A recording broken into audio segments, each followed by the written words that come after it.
Howdy folks, hope you're all enjoying your weekend, and welcome to a little project that's been occupying my time for almost a week now, in Conan Exiles. There are multiple different ways of playing the game.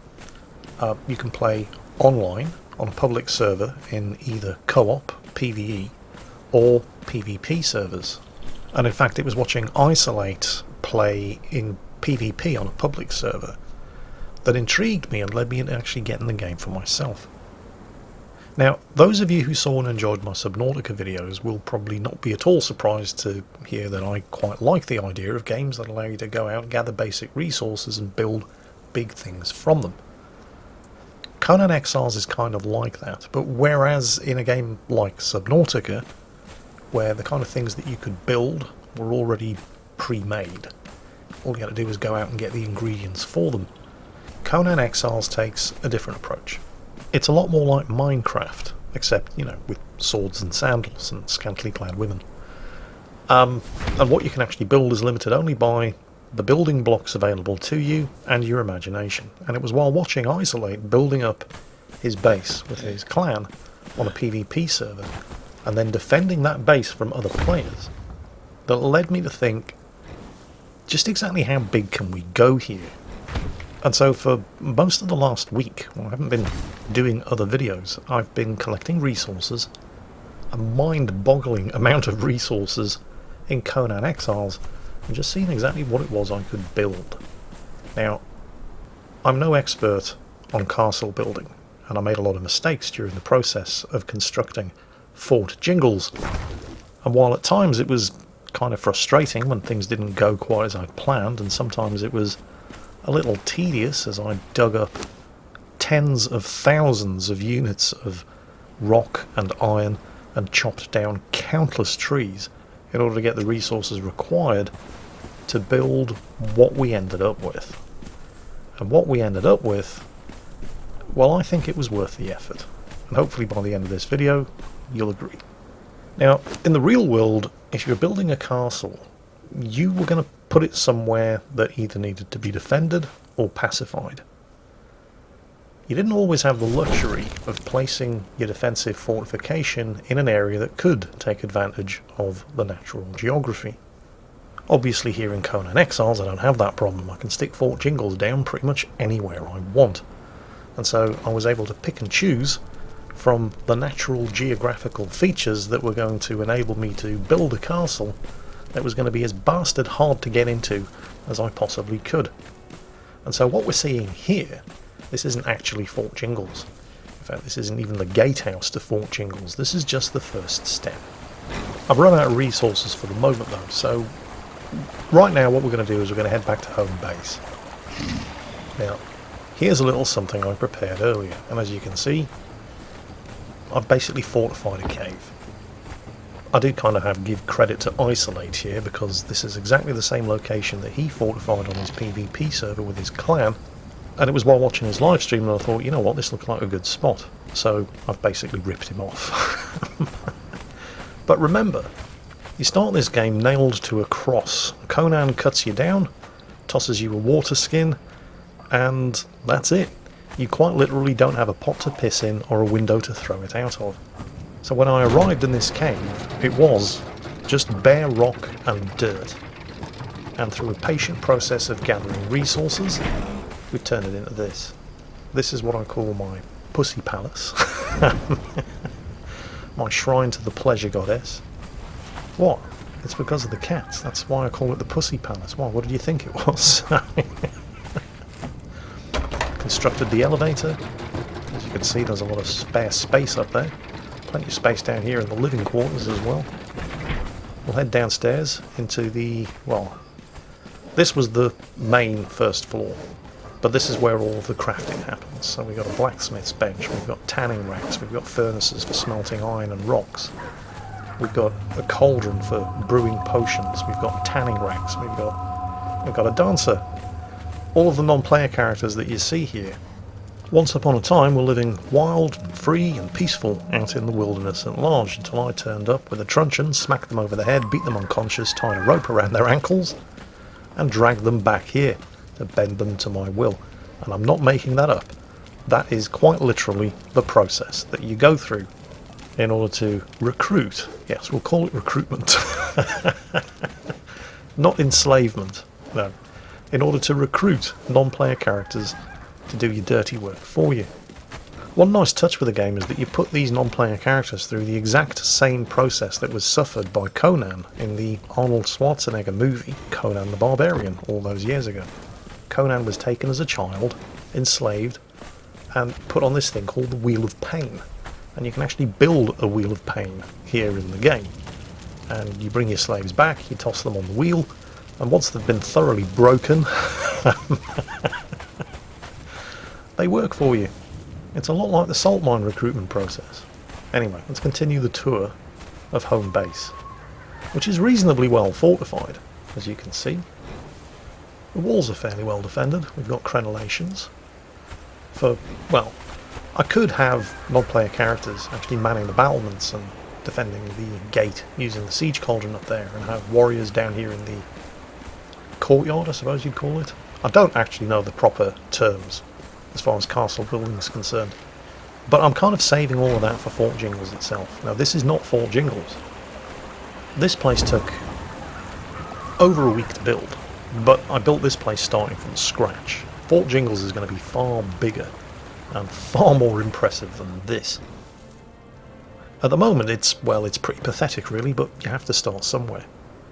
Basically what I have is a rock pinnacle around which I've built a sort of spiral staircase with a small platform on top, and at the bottom there's a sort of guard room.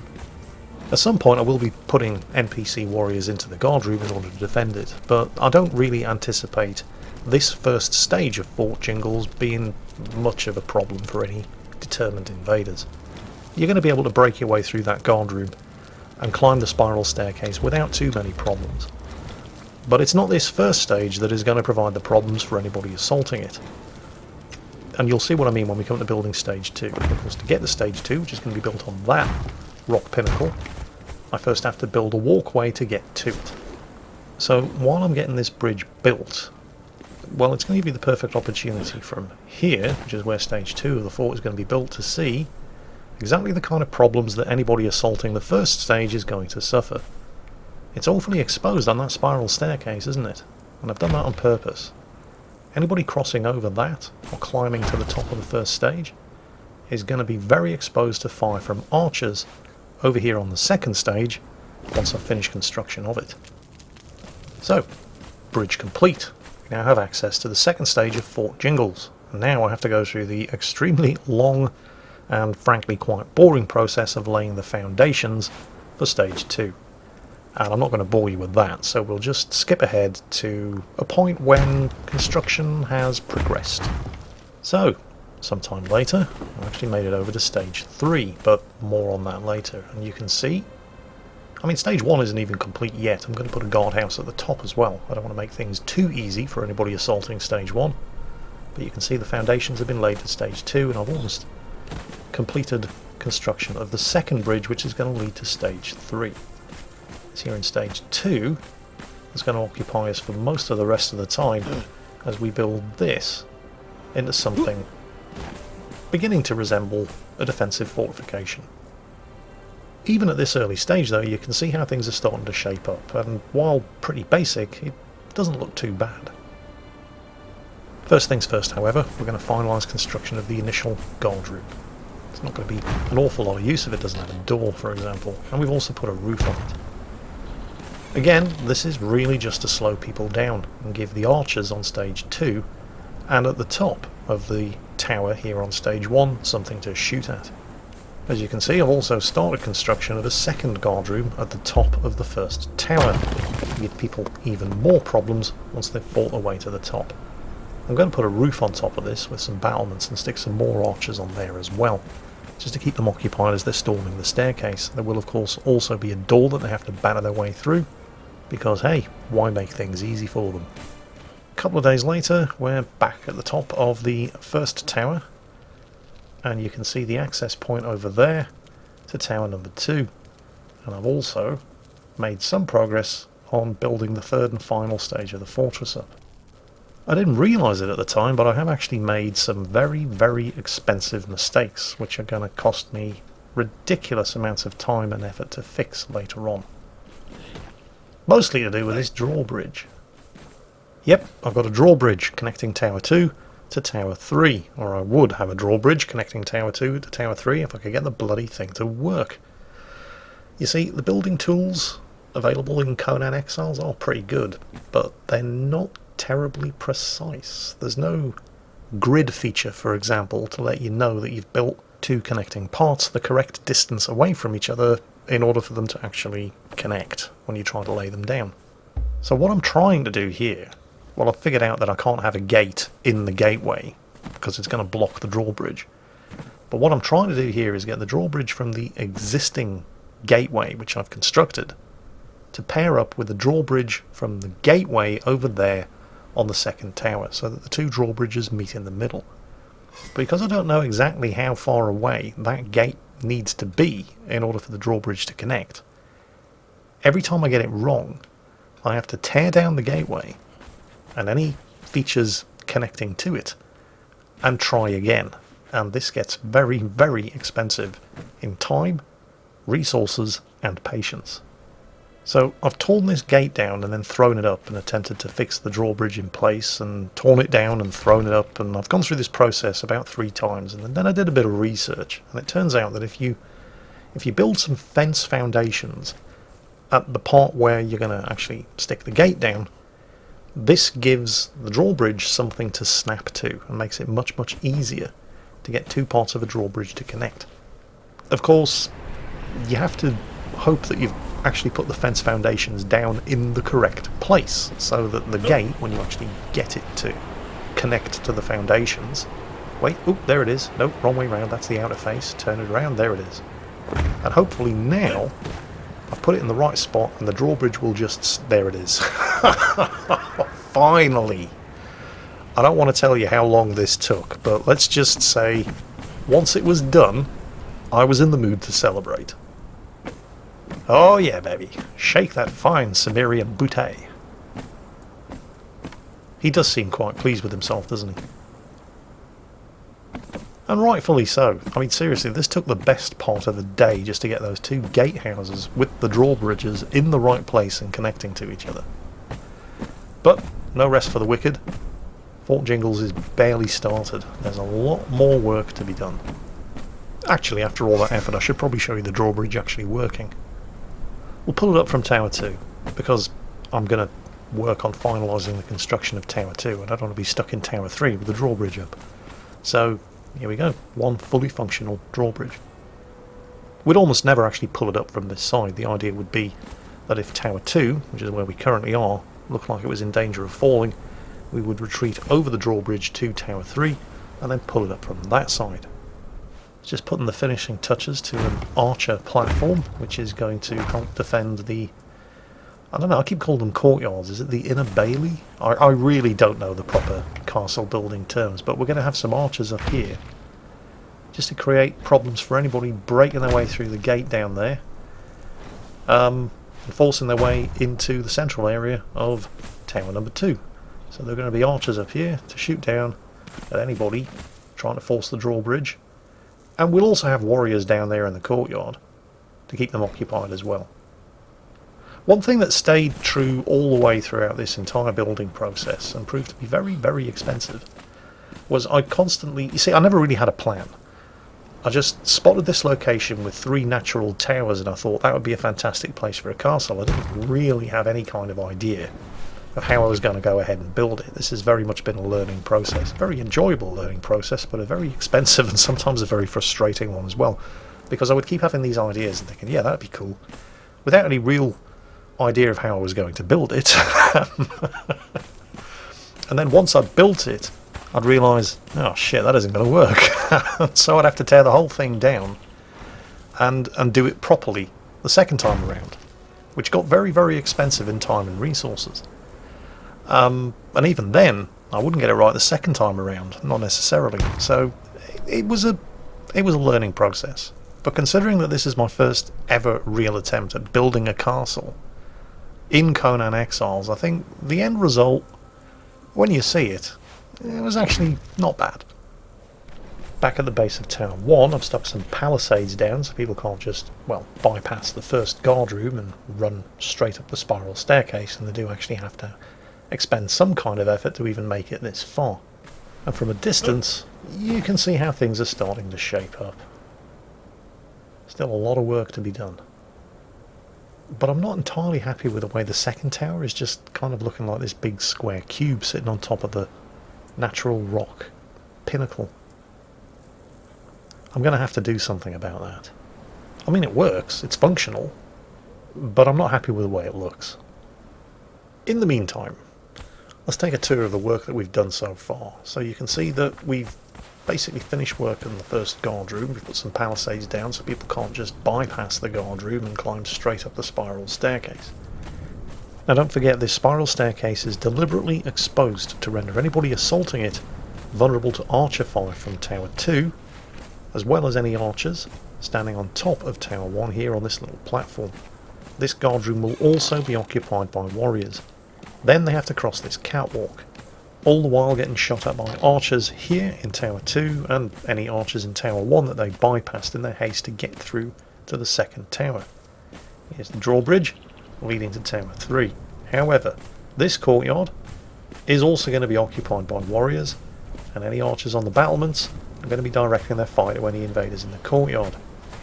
We've got a few more surprises for any invaders up here on the parapet. That was a siege cauldron. Anybody trying to force their way over that catwalk down there is going to receive a very hot welcome.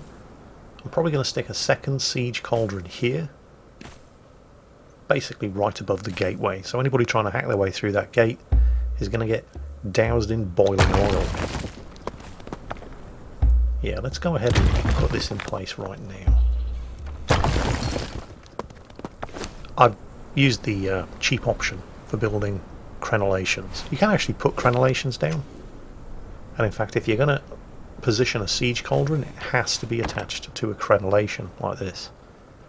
Crenellations are kind of expensive to build, so at some point I'll probably come back in the future and just put crenellations all the way across, but for now I'm mostly concerned with dropping very hot nasty stuff on the heads of anybody trying to hack their way through the reinforced door across the catwalk leading from Tower 1 into the courtyard of Tower number 2. People never actually use boiling oil, by the way.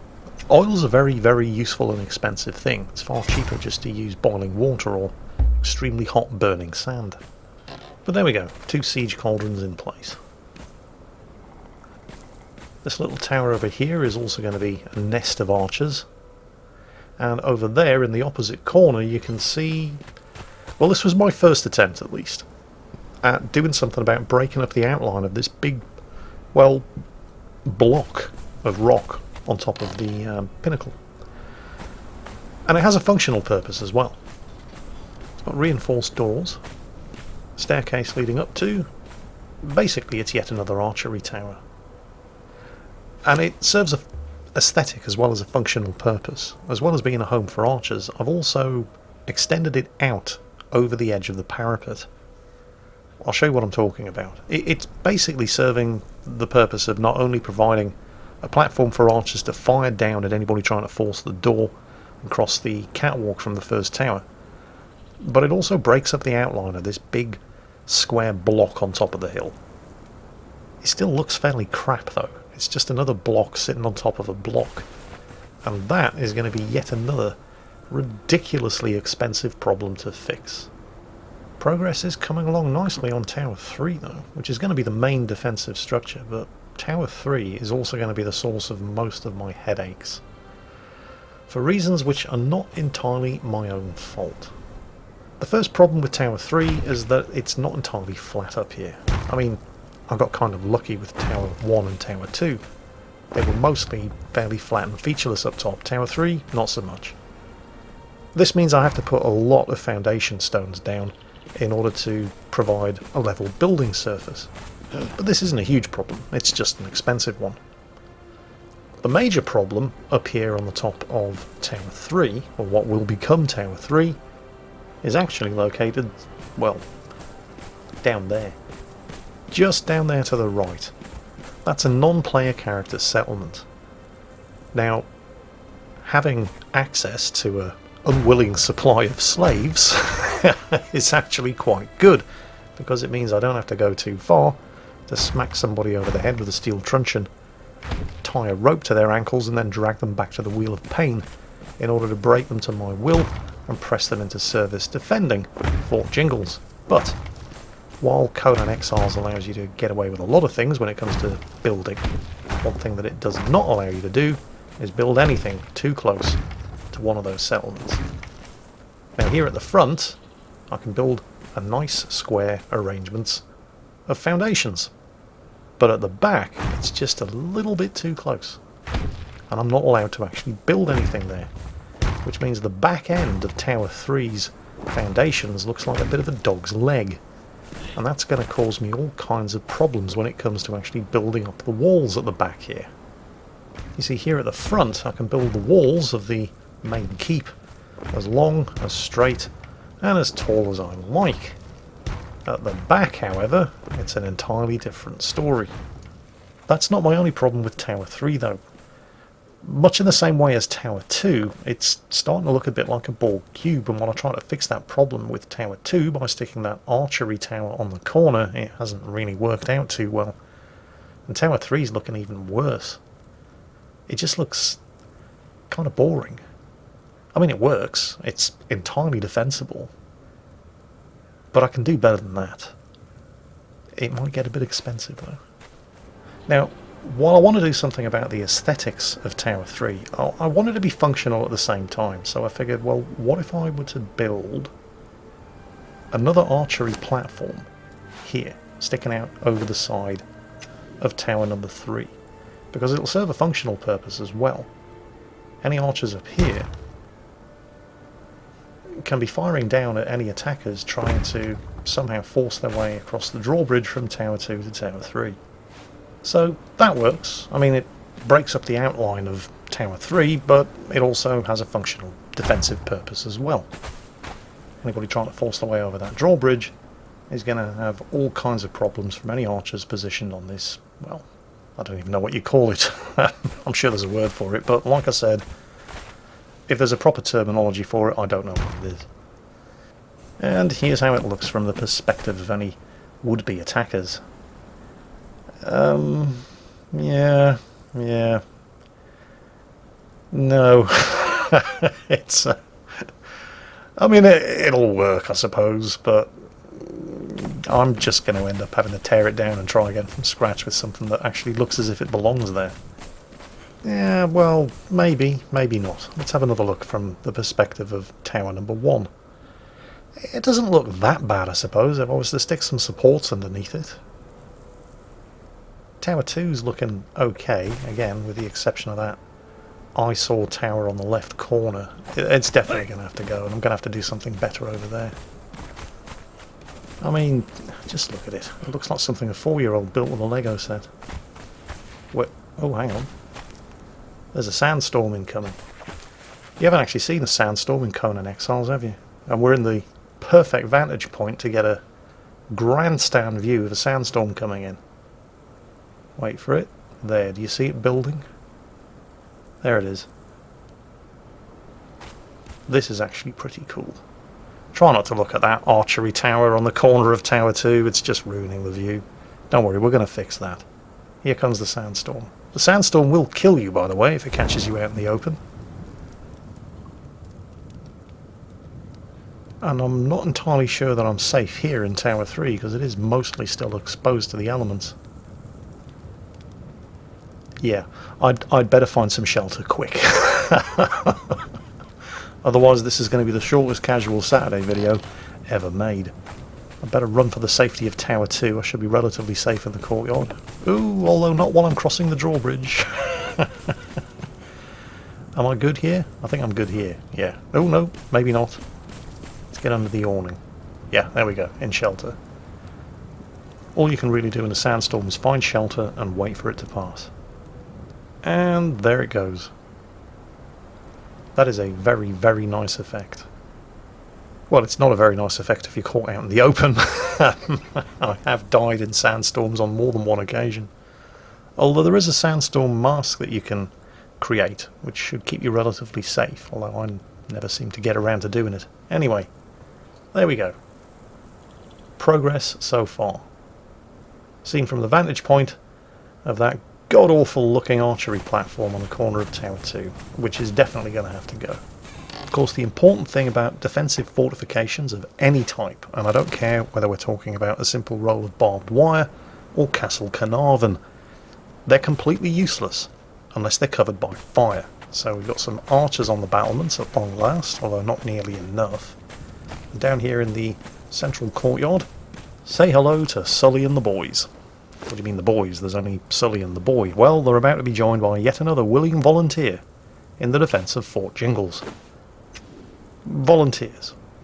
So all that talk earlier about coshing people with iron truncheons and then tying ropes around their ankles and dragging them back to the Wheel of Pain, that was just... Look, just I'm calling them volunteers, okay? Don't argue. It doesn't pay to investigate too deeply. The terms of their employment contract are strictly between me and them, alright? You don't need to know. And neither does the European Court of Human Rights, okay? Okay. Right, anyway, I've talked about it long enough, it's time to actually do it. Those two archery platforms, towers, whatever you want to call them, they're going to have to go. And this time, I've discovered the joy of foundation wedges rather than foundation cubes.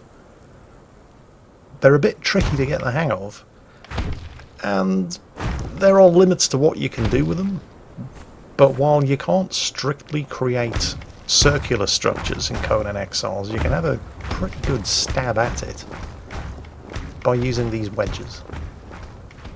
And I'm going to use the same technique to try to do something about that monstrosity sticking out the side of tower number 2.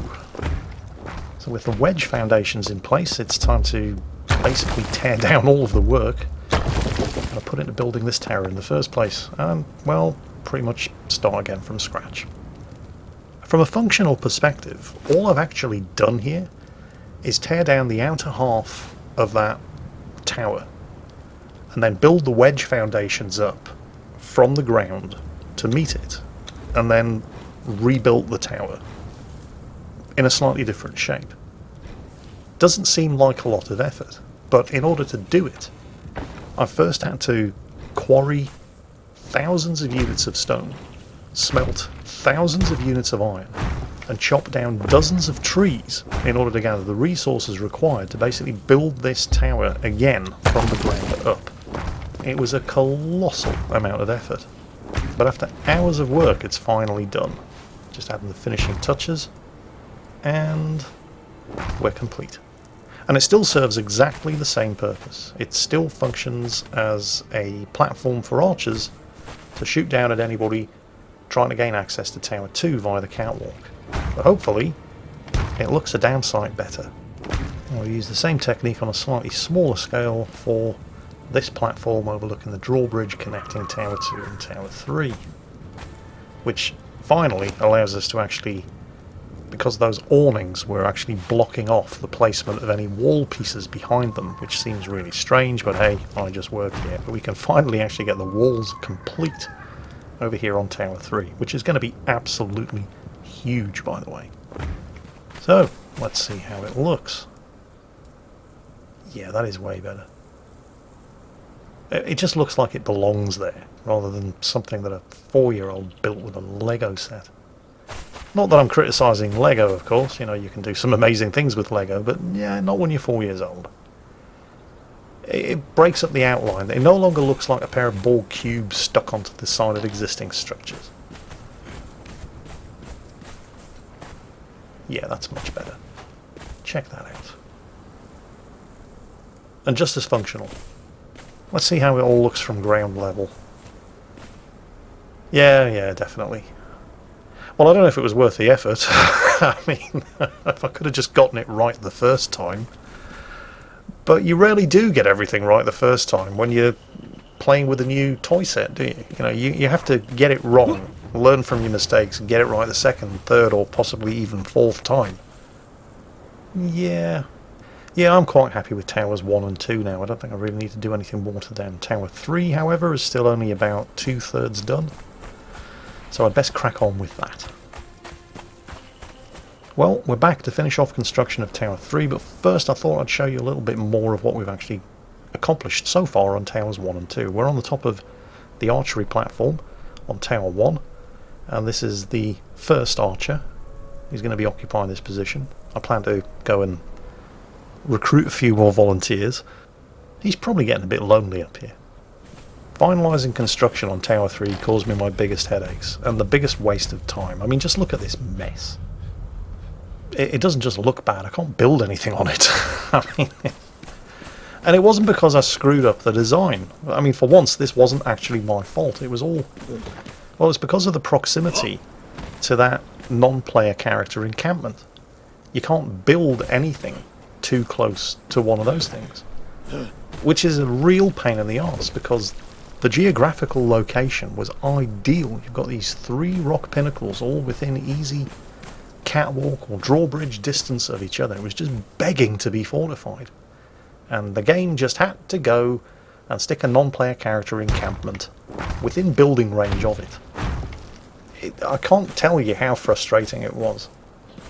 I tried all different combinations of wedges and blocks in order to try to smooth off the back of tower number 3. But it just wasn't happening, and in the end I just had to give up. Tear it all down after numerous attempts and an unbelievable amount of wasted resources.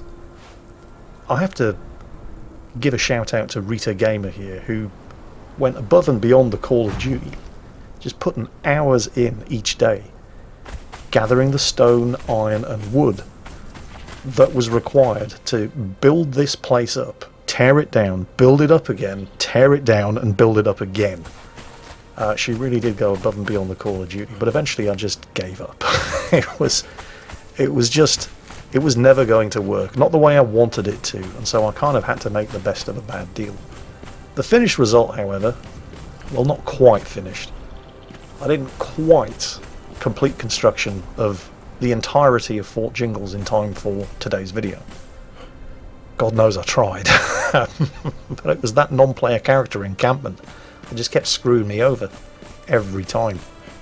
At the time of publishing this video, Fort Jingles is not technically 100% complete. I still need to finish putting the roof in on tower number 3, and there's still a ton of decorating that needs to be done internally as well. It's all fairly bare bones, but the fortifications and defences are intact. The various different archery platforms are just as functional as they were the first time around, but this time they look as if they actually belong on the structure. It's been a week-long labour of love, but it's 99% complete, and I'm quite impressed with the results, and hopefully you are too, and you've enjoyed today's video. For my next trick, I'm probably going to try building something just a little bit more outlandish and slightly less traditional, and it's probably going to take a little bit longer than a week. But I hope you've enjoyed today's video, and I hope you enjoy the rest of your weekend, because that's it from me today, and as always, take care, and I'll catch you next time.